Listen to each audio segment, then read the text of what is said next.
Hello, Professor. This is my presentation on cultural diversity and equity in education. Um, yeah, let's get into it. Cultural diversity and equity in education, they are crucial for providing quality and inclusive experiences for all students, no matter where they're at. Making sure that everyone knows culturally who they are and the different cultures in the classroom and how all of them are receiving the same kind of education is something very important for students. In the case study that I chose to do, I'm choosing the United States, Sweden, and South Africa, and we're going to be focusing on poverty as a significant challenge in all three areas by going over and reviewing their educational systems, policies, practices, and practices aim to offer insights and recommendations for promoting a better, more equitable, and diverse education in those three places. So the three countries that I chose, the United States, Sweden, and South Africa. And the problem that I chose is poverty. So I gathered data on education systems, policies and practices, trends, challenges, and support mechanisms. All of these, I think, play a crucial role in the education system in those three countries.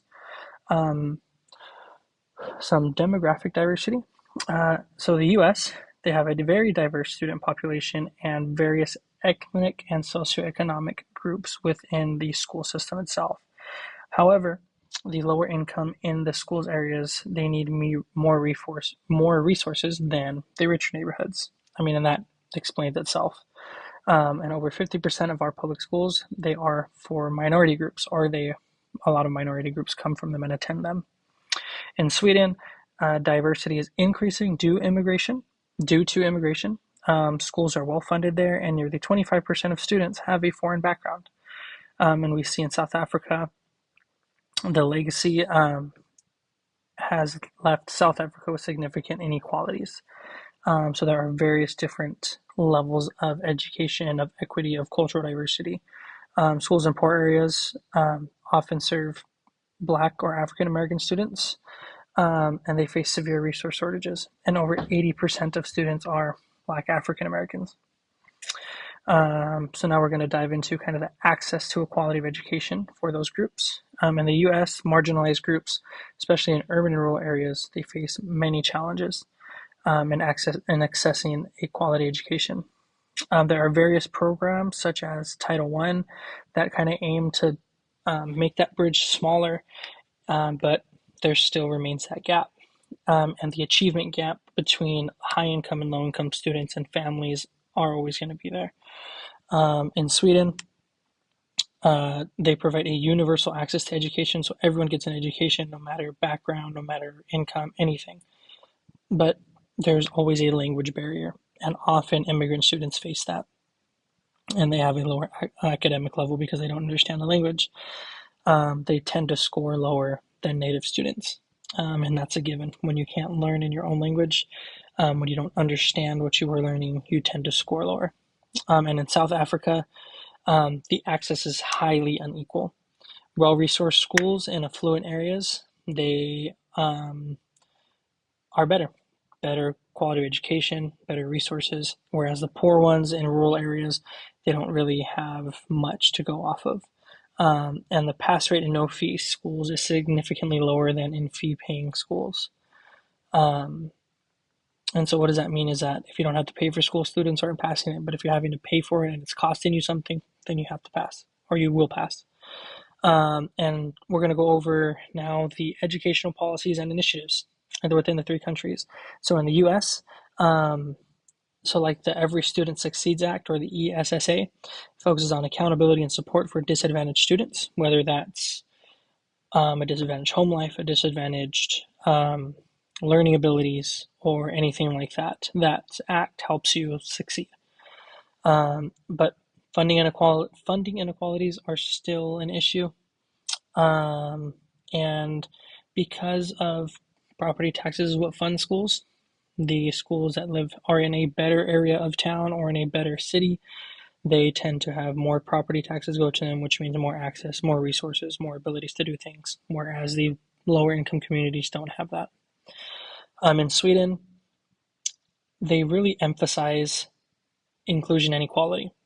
And they really invest in the early childhood education and integration for immigrant students to be able to be there. Um, and this Education Act ensures equal access to education for all children. In South Africa, education policies aim to redress historical inequalities, but implementation is hindered by a need for more resources and administrative challenges. Um, but there is one policy, the National Development Plan of 2030, that aims to improve educational outcomes and equity. So just South Africa and as a whole is struggling in their education system. Lack of financial support, lack of administrative support, and other outside resources play a big factor. So now we're going to dive into challenges and barriers. So some of the challenges that we see in the U.S., it's high levels of child poverty, racial segregation, and unequal school funding. And about 16% of our students and children live in poverty, which is a big number. In Sweden, socioeconomic disparities and integration challenges for immigrants affect educational outcomes. Some immigrant children don't really feel like they are integrated well enough in the school, which means they're failing, which is a big issue in Sweden. And the increased inflow of refugees has put pressure on the education system to do better. But because that pressure's on them, that means they're trying to move forward, but there are challenges and barriers that they're facing every day. In South Africa, there is a historical inequalities, poverty, lack of infrastructure, or just some of the barriers in educational inequities that they have. 6% of children live in poverty, which affect their education opportunities and outcomes.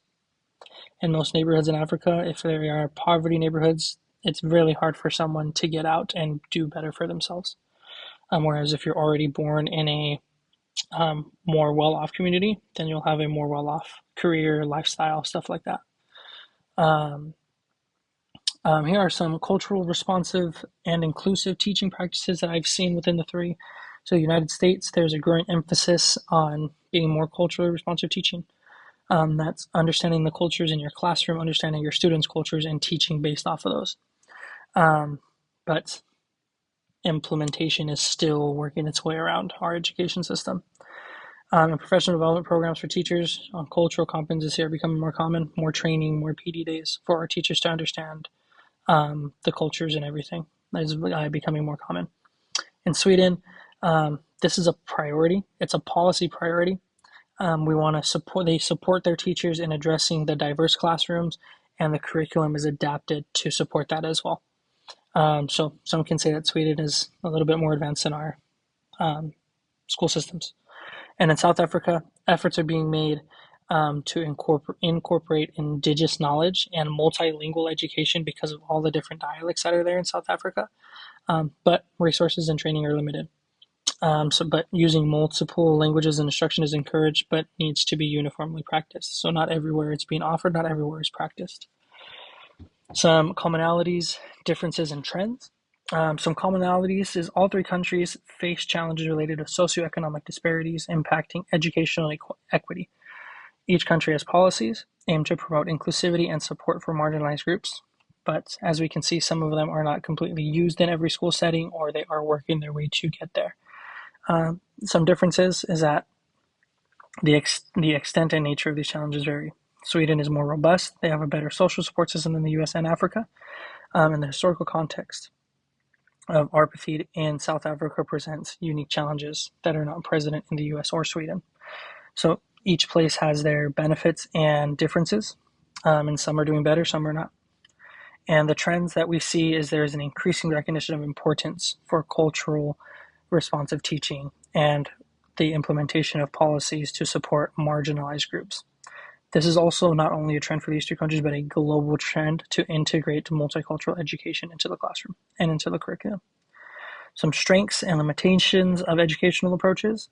So the US, some strengths include targeted funding programs and accountability measures. This is holding teachers accountable, holding administration accountable, but it limits also the funding of inequalities and segregation.